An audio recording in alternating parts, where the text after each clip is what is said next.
Hi, welcome to Doris and Kids. I'm Doris and I'm a mom of four. I homeschool, try to be minimalistic, and live plant-based to live longer. Living plant-based and living longer does not correlate. That's what I'm sticking to. So today's video, I'm going to talk about a lot of questions I have received. How are you able to homeschool? Me being a single mom now, legally speaking, I'm not because I'm still married.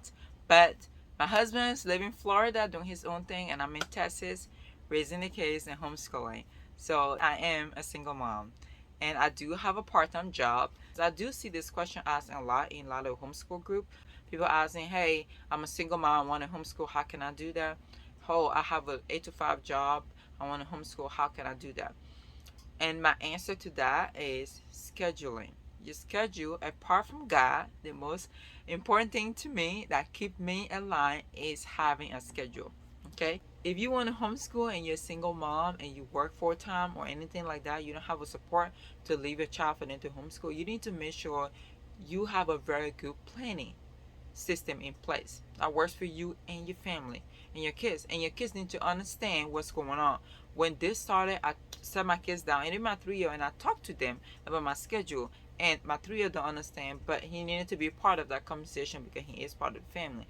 So you need to be able to have a plan in place and a sleep schedule, and your kids need to understand what's going on. You can't just keep them in the dark and expect things to work smoothly. This is the planner I use. I used to make my own planner, but my computer broke and I have no money for it. So this is a free printable that I got from Passion Planner, and it's already laid out. Okay, one of the reasons this worked for me because with me planning, I take the whole idea of zero budgeting, where every penny of your money is accounted for, and I apply it to my planning. So every hour of my day is accounted for. This is what the planner look like. And I printed this out free and I sized it down to my classy size planner. It's a blank page because I don't want to show you my horrible handwriting. So scheduling is the most important thing if you want to homeschool and you're working. And I'm gonna run you through how I plan my whole week with homeschooling and working. It's gonna sound a little crazy, but that is what it is. I have to do, what I need to do to be able to do those things. And the other thing with me having my personal planner, I do have a homeschool planner for my kids. That way I know what they're doing. If you haven't watched my previous video of me showing how I plan my homeschool year, you should watch that and you understand how my kids homeschool planner work. So what I do is, so as you can see my schedule like that, I'm gonna explain what I do each day of the week that we can understand how I break my schedule down. So when I started working, my job was 7 p.m. to 7 a.m. and it was a 12-hour shift. And I was dropping my kids off to my mom the time I work, and then whenever I was not working, I'm bringing them up here and homeschooling and doing other things.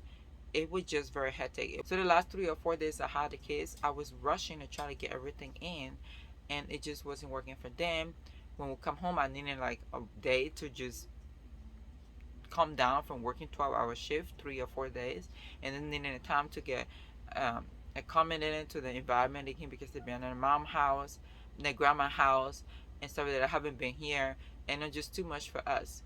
So I pray about it, and I was like, God, I need something better to work because we're gonna start a new school year. Because at the time it was in the summer, and they wasn't really doing schoolwork. They were just doing filler thing to fill in for the summer. That way they don't go brain fog.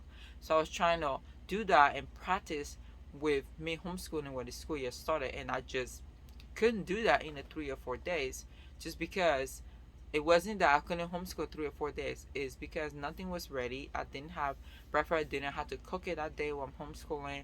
I didn't have anything planned. I had to go grocery shopping at 3 or 4 days. Have to do laundry that 3 or 4 days. It was just a lot of things that was put into that. I didn't have. It wasn't spread out. It was just very condensed, and I didn't have I didn't have a way to breathe, and it didn't have it. So it was horrible, and I knew it wasn't going to work when school started. So I prayed about it and talked to my boss. And I said, hey, is it possible for me to leave early? And she said, yeah, like just like that. So now I work 7 to 2 a.m. So 7 p.m. to 2 a.m. And I come home, and then I go to bed from 3, and then I wake up at 6. So I'm going to explain my schedule to you. So on Sunday, we go to church, and we go to church from 8 to 11:30ish, because I block that area out from like 8 to 12 o'clock, because sometimes the kids want to stay at the park at my church. So I block that out that whole time for church. So I don't do anything when go to church. If something happened, like the kids are sick and we're not going to church, that's just something I just take that day to just sleep the whole time, to sleep or just take care of the kids that's sick. So, but that day is just, that time period is blocked for church. And then from 12 to the 3, what I used to do is I'll go grocery shopping after we leave church, and then come home and try to prep breakfast. But when I was doing that, I wasn't having the time to take a break and take a nap before church, before work on Sunday at 7 o'clock, and I was tired. Now instead of me going grocery shopping and prepping and cooking on Sunday, I do that on Friday and Saturday. So I split it up.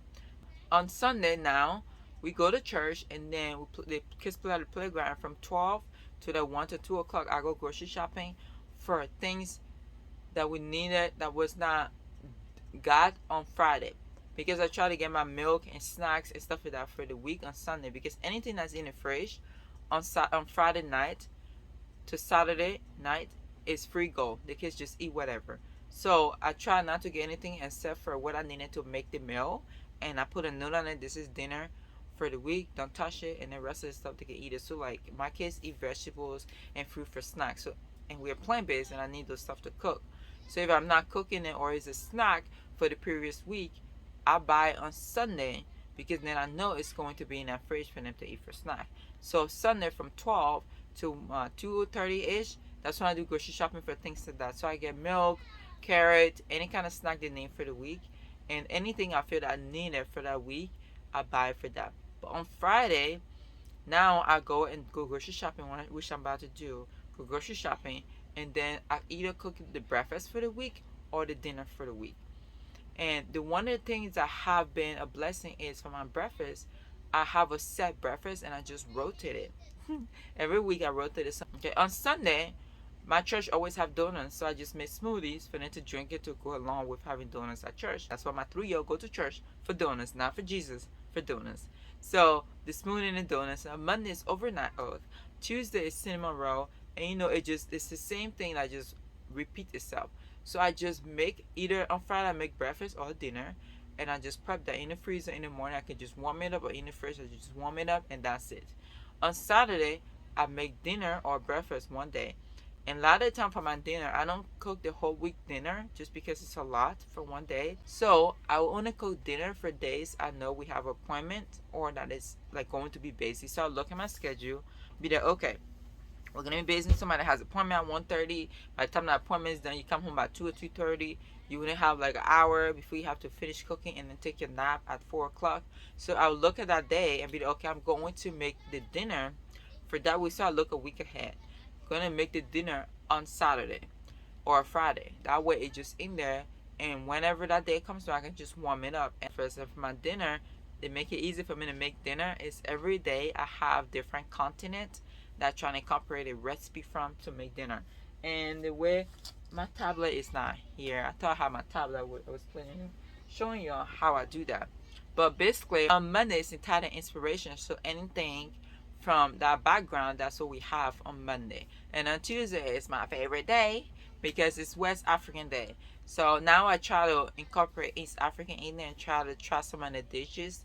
But with me doing that, I have a wide range of places to pick from. So with me trying to plan my recipe is easy because I just need one dish from that continent and bam, I have it. It's very easy for me to do.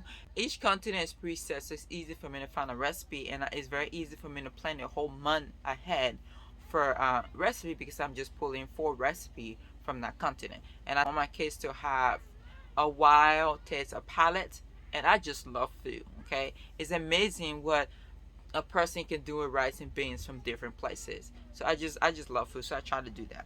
Okay, so then that's my Sunday, and on Monday I wake up at 6. My oldest has a cross country practice at 6:15. So then we'll go to that, and usually like an hour, and we'll come home. And a lot of time around 7:30ish we come home. And all of that is planned. It's planned till 7:30 to be home. It's planned for us to be at her track field. So she can spend later. We come early. That's great. I give her extra time. But if not, we are home by 7:30. So the rest of the schedule then is planned from 7:30 upward. So from 7:30 we'll come home and they get ready for the day. So they take a shower if they need to. Her, she took a shower because she just ran 3 miles, brush teeth, and in that time I'm like warming up breakfast, folding laundry. Because we do laundry in the afternoon and then in the morning fold it and I hand a basket and they put it away. So that's the routine from there. And then whenever they're done doing that and they put it away, we come up here and eat breakfast between the hours of 8 to 8:30. Okay, so that's not a very large wiggle room from 7:30 to 8 o'clock. That's like 30 minutes of her taking a shower, they brushing their teeth, me folding laundry. So I'm folding laundry while they're doing what they need to do back there. And then when I'm done, it takes me like 15-20 minutes to fold laundry. I hand it to them and it takes them 5 to 10 minutes to put it away and they come up and eat breakfast. That's the time period we have. So when we do come early from her practice, we have more wiggle room, for that. But I usually have the one basket of laundry because I'm doing laundry every day. A lot of time it's not even one basket, just a little. So it's not that much for laundry if I'm doing laundry every day. If I don't, then I just go into like messing our schedule. So after that we go to that's what we do from Monday, Wednesday, Thursday. Okay, so Monday, Wednesday, Thursday, this is what we do. So then we have after we eat breakfast, we have devotion around 8:30 to 8:40, and then it goes from 8:30 to 8:40 to 9 o'clock. So devotion usually like 10 minutes. So I have a whole 30-minute schedule because sometimes my 3-year-old likes to pray, and when he's praying, he just prolong it, and it just I feel rude of me to just be okay, your prayer is over. So we let him go. So I schedule 30-minute out. That way we can still have our 10-minute devotion or 15-minute devotional, and then the kids get 10 to 15-minute break before school starts. So during that 10 to 15-minute break, while the kids are putting stuff out or just sitting down because the stuff is already in basket, I take that time to go over this planner, the kids planner, make sure I have everything transferred from the planner, from the term planner to the weekly planner. And let me show you what I'm talking about. And if you watch my video on my planner, you understand what I'm talking about. So I already planned the whole time on here. As you can see, I have like days of the week and some stuff, what day we need to do it. So then I take it and transfer it to something that looks like this. That way I just know they need to do this on Monday, and to do this Tuesday, Wednesday, Thursday, Friday, Saturday. Okay? And we have stuff up here on Tuesday when we didn't have any co-op, but now that we have co-op, this whole space is left empty because we don't do school on Tuesday. So it just looks like this, and then they have the daily side that looks like this. So I just make sure in our 50 to 20 minutes that we have, sometimes 10 minutes, I just make sure I have everything written down. A lot of the time I do have it down because I take care of that on Sunday. And if I do have it down, just sit here and just take a breather before school starts. If one of the kids want to start early, we start early. But a lot of the time I just sit here for that 10-15 minutes. Like I just put stuff in the sink. We don't really clean up for like after breakfast dishes because it's usually like 4 plates because we just warming stuff up. So I do that at a later time. But if I feel like I want to do it in my 10 minutes, 15-minute break, I just wash the dishes and just leave it there. So that's what we do for that time period. And then after that, at 9 o'clock, we start our school from 9 to 12 o'clock. So I have 3 kids that actually homeschool. My 3-year-old does not do school. He's 3. Okay, so he just play around. I give him art supply, stuff to just keep him entertained, for him to entertain himself. My oldest, she's 15. I only help her with basically 2 subjects.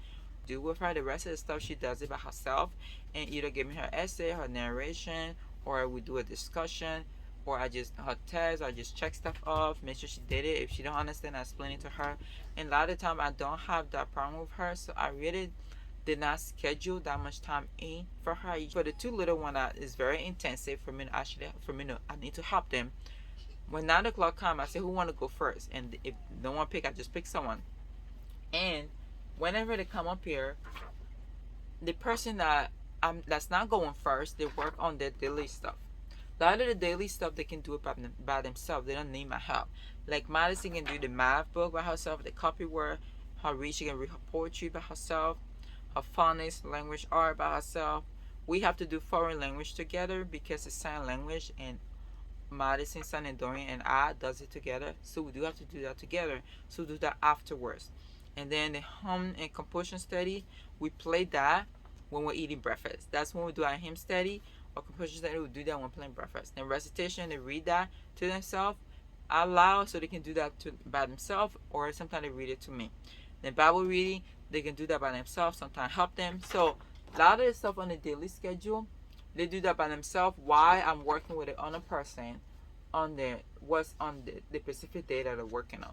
So if I'm doing Sunday, Madison will go and do this, and then I'll read, and whatever story or book they need to read for different subject, I'll read it to Sunny and he'll narrate. Whenever I'm done, they take like 10 minutes break. They can get a snack or just play around. They take 10 minute break, and now I get 10 minutes for my throat to rest from reading. Then we rotate, and then Sunny goes to him doing his daily work, and then Madison come to me. With Sunny, he does need help with his math because we do have laugh affair math, and it's a lot of reading, and he is not there yet. So I read it to him and do his question, and his poetry I have to read it to him as well, and stuff like that. So stuff that he need help with. Whenever the 10 minute break is over and I do Madison, I still have enough time, because a lot of time Madison read a lot of her stuff by herself. I just sit here and she read it out loud to me, and then she narrates. So then whenever she's done, she usually done quicker on this side than Sunny. So whenever she's done, I go and work with Sunny with extra stuff he need. And then when both of them are done, we do our sign language learning. And this is Monday, Wednesday, and Thursday. So we do sign language, and then we are done for the day. On Monday, we have picture study, so we have to do that doing devotional. On Wednesday, we have drawing as a family. So after we're done with the sign language, Abigail come up here and we do the drawing as a family. So that's on Wednesday. On Thursday is handicraft, so crochet and cake baking, which I have been slacking off. Sunny is doing cake baking / decorating, and Madison and Abigail are doing crocheting. So that's on Thursday. So that's the handicraft. So that's how those days are set up for my school. On Tuesday, we have forest school co-op. So we do our devotion and stuff, and then we go to the forest school, and then we'll come home at 12 o'clock, and that's that day. Okay. And then on Friday is our nature study day. So we go out to the park. We're studying tree this year. So we go to the park and we draw the tree every day, and we do different parts of the tree. Then we draw the tree, and then they play around. So while they're playing around on Friday, that's when I do my meal planning. Throughout the week, I write stuff that I'm out of on my tablet. That's why my meal plan is on my tablet, because it's easy for me to transport and stuff like that. So while they're playing around, I take that time to meal plan, and then like what stuff I didn't put in, or what stuff we don't have, what is cheaper on sale, because I already plan my menu for the whole month. But if something is on sale and I can switch it out real quick, I'm broke. I'll do that, and I do that at the park. So I'm basically a meal plan at the park, and then after we're done while nature study, I go shopping, and then come home, put the stuff away, take a breather, and then on Friday from sundown to sundown Saturday is Sabbath for us. So the kids can clean the fridge out. So I have to label stuff that's not for eating, or I have to cook stuff. That way I put a note on this is Monday meal, whatever, because anything in there is free range for them to eat, especially in the snack jar and in the vegetables and fruit jars. I'm back to Monday after 12 o'clock. Monday, the rest of the day after 12 o'clock, I make any kind of appointment I need for my kids from 1:30 to 3:30. So if that time is not available, we're just going to find another day. Because if I schedule an appointment at 10 a.m., that's going into my school time, and by the time we come back, that's like an hour and a half, 2 hours, because I just mess up our set schedule I have for schooling. And also during that time, my phone is put to relax mode. That way, like any kind of calls or text messages, I don't hear that, because I get very easily distracted by my phone. And doing that kind of helped me preventing just focus on the school for that few couple hours. So whenever they're done with the appointments and we come home, I try to be home at like 3:30. Sunday, Monday, Tuesday, Wednesday at 4 o'clock, I take a nap, 2 hours nap. So from 4 to 6 o'clock, I take a nap, and I wake up at 6, eat dinner if I need to, and go to work from 6:30. And then go to work at 6:30, get there at 7, leave at 2, come back home, sleep, and then repeat again. So that is how I set my week up. When I started, I had my planner right with me, and I'm looking through, okay, we're doing this, okay, we're behind. And it was a learning curve to see how long it takes each child to do something, and then I counted for that every week when I make my schedule to try to adjust, because I didn't want to keep overlapping and I fell behind, and then I didn't get enough sleep when I go to work. That's how I'm able to homeschool, is by scheduling every single thing. Thank you for listening. If you have a question and if you need help setting your own schedule, let me know and I will try to help you as best as I can. Thank you so much and have a blessed day.